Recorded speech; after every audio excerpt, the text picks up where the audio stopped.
Secara mengagetkan, partai besar mendukung Prabowo Subianto. PAN dan Golkar tiba-tiba mendeklarasikan diri mendukung Prabowo Subianto di Pilpres yang akan datang. Ini berupa kerjasama, belum ada koalisi pasti.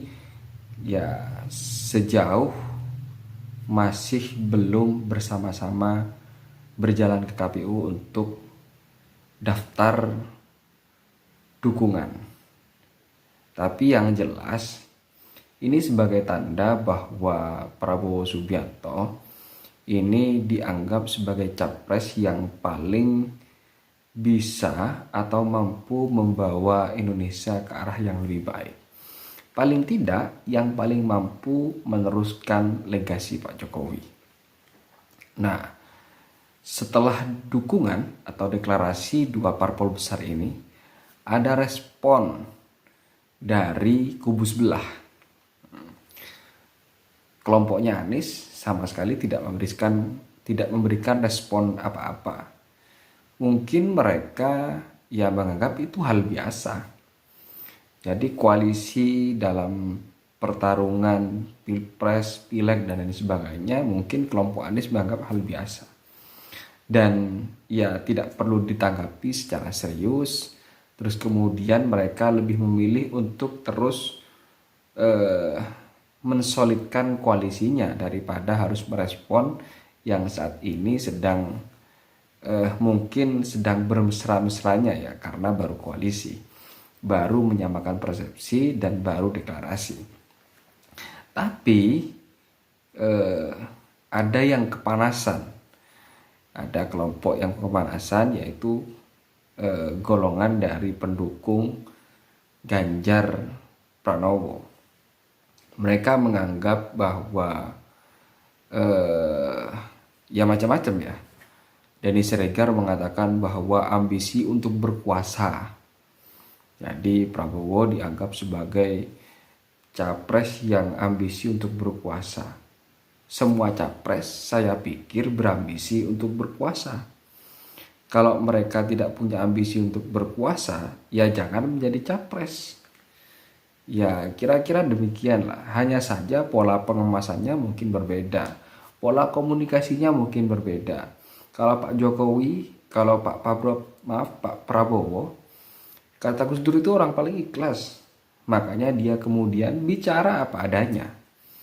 Pak Prabowo mengatakan ya saatnya berkuasa, karena hanya dengan kekuasaan dia bisa melayani cita-citanya, melayani rakyat, terus kemudian ya apa yang diimpikannya untuk Indonesia ke depan itu bisa dilaksanakan.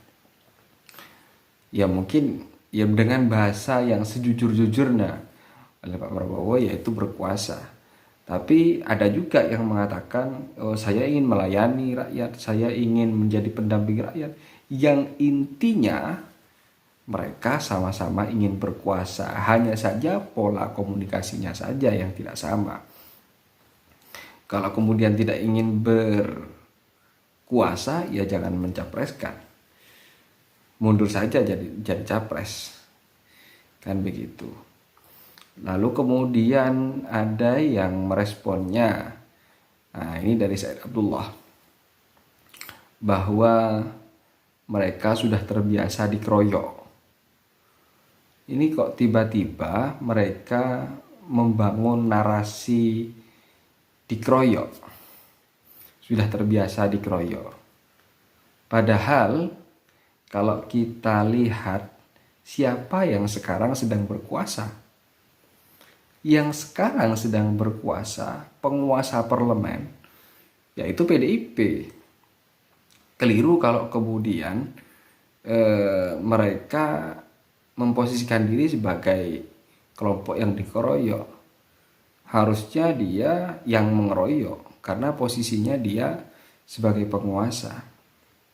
Lah, karena mungkin posisi masing-masing pendukung ini beda jumlah, sehingga mereka menganggap kelompoknya dikeroyok. Tapi yang jelas bukan mengeroyok, tapi mungkin PAN maupun Golkar ini merasa lebih nyaman dengan Prabowo daripada dengan Ganjar yang di situ ada PDIP. Alasannya sederhana. Saya sepakat dengan yang disampaikan oleh Pak Sujiwo. Antara lain ke Bojonegoro, ke Surabaya, terakhir ke Banyuwangi, ada beberapa intelektual, Mas, yang dia nggak milih Pak Prabowo, dia nggak akan milih Pak Anies, tapi hanya ingin melihat PDI kalah. Ingin PDI kalah? Iya, serius. Saya nggak milih Prabowo, saya nggak milih Anies, tapi pemilu 2024 saya ingin PDI kalah. Kenapa? Katanya arogan. Katanya arogan. Katanya arogan.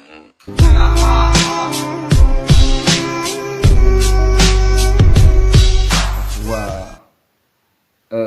ada fenomena di masyarakat yang mereka tidak ingin memilih Prabowo, juga tidak ingin memilih Anies, tapi mereka lebih tidak menginginkan PDIP berkuasa. Mereka menganggapnya bahwa PDIP ini arogan. Mungkin itu juga yang menjadi alasan Golkar dan PAN itu lebih nyaman dengan Pak Prabowo. Saya rasa kalau kemudian menganggap Prabowo itu pengen berkuasa, ya saya rasa orang yang arogan, orang yang sombong itu cenderung lebih menginginkan kekuasaan daripada mereka yang jujur dan terang-terangan ingin berkuasa. Kesombongan PDIP ini terlihat jelas lagi manakala mereka menanggapi dukungan dari PSI. Banyak sudah pernyataan-pernyataan dari politisi PSI. Ada yang mengatakan PSI ini bocah ingusan. Bahkan Ganjar sendiri sebagai capres yang didukung oleh PSI masih bertanya, PSI itu siapa? Jadi ini bentuk kesombongan dan arogansi mereka, karena mungkin PDIP merasa sebagai partai besar, sehingga tidak menganggap partai kecil seperti PSI yang ini bisa menjadi underdog. Kita tahu bahwa PSI, walaupun saya sendiri tidak suka dengan PSI, tapi saya akui PSI ini berkuasa di media sosial karena dihuni oleh anak-anak muda yang kerjaannya cuma main medsos, sehingga mereka menguasai di panggung media sosial, menguasai opini publik. Nah, arogansi PDIP, bahkan katanya Adi Armando sebagai kader PSI menyebut PDIP partai sombong, ya ini bisa menjadi senjata makan tuan, karena kemudian menolak PSI atau mengabaikan dukungan PSI kepada Ganjar. Tapi yang jelas arah PAN dengan Golkar mendukung Prabowo ini ya sudah tepat, daripada kemudian mereka harus bersama dengan partai yang sombong. Biasanya mereka tidak bakalan nyaman. Ini kan soal kenyamanan. Percuma kemudian mereka menang misalkan, tapi dianggap sebagai kacung, dianggap bukan sebagai teman, tapi sebagai bawahan. Lebih baik berada di bawah tapi sebagai kepala daripada berada di atas itu sebagai keset, jadi atau sebagai buntut lah. Itu sama-sama ya lebih memilih yang di bawah, walaupun sederhana biasa saja, ya kan. Ya mungkin itulah alasan PAN dan Golkar lebih nyaman dengan Prabowo. Ya mereka mungkin menganggap PDIP sebagaimana yang disampaikan oleh Ade Armando ataupun Sujiwo Tejo. Lantas bagaimana menurut teman-teman? Apakah kalian juga sama dengan pandangannya Pak Sujiwo Tejo bahwa sekarang ada fenomena yang tidak menginginkan PDIP berkuasa. Apakah teman-teman juga sama dengan mereka keinginannya atau justru mendukung PDIP? Ya silahkan komentarnya.